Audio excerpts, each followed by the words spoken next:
yo sí que he ganado, o sea que vamos, puedo decir que era igual que os decía la otra vez contra el Unicaja, que las estadísticas no se ven para nada, pero que bueno, los partidos hay que jugarlos, los jugadores, entrenadores y todo el mundo es distinto, que las estadísticas sirven a veces pues para pues, hablar de cosas que han sucedido, pero que cuando los equipos son totalmente distintos en un lado y en otro, pues puede suceder de todo. Evidentemente jugamos contra un gran equipo bueno, pues no es fácil ganar en esa pista, evidentemente.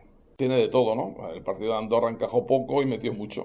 Entonces, yo creo que son equipos pues, que están sometidos a una alta presión competitiva, están jugando Euroliga para meterse, para estar arriba y evidentemente pues, eso hace pues, que a veces no puedas, unas veces por el cansancio, otras veces por mantener un grado alto de concentración, haces que las cosas no te salgan bien. Y los equipos pequeños, pues ya sabes, o los equipos juegan con mucha menos presión contra ellos y pues si te sale el partido bueno, pues les puedes dar un susto, ¿no?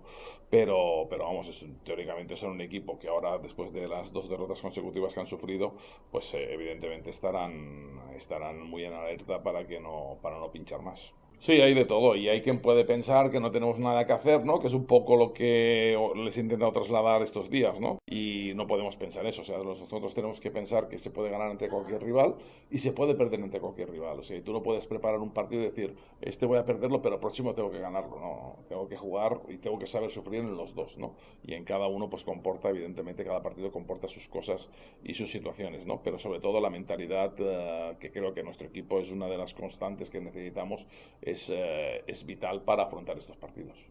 Bueno, lo tendremos que ver en el próximo partido, ¿no?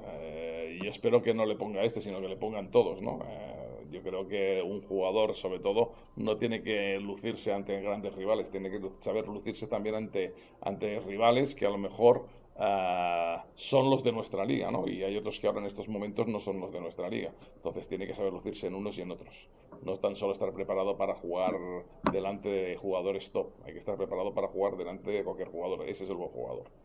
Madrid lo ves, no tiene tantos sistemas de ataque, lleva jugando los mismos sistemas mucho tiempo y me gusta mucho la manera de jugar. Lo que busca es sacar la calidad de cada jugador de los que tienen pista, ¿no? Y eso lo hacen francamente bien. Cuando están metidos, pues son jugadores difíciles de defender, ¿no? Juegan más por situaciones de juego de conceptos y entonces, pues bueno, pues eso a veces es más difícil que defender un sistema en concreto, ¿no? Y sobre todo la calidad que tiene cada uno de ellos en las manos.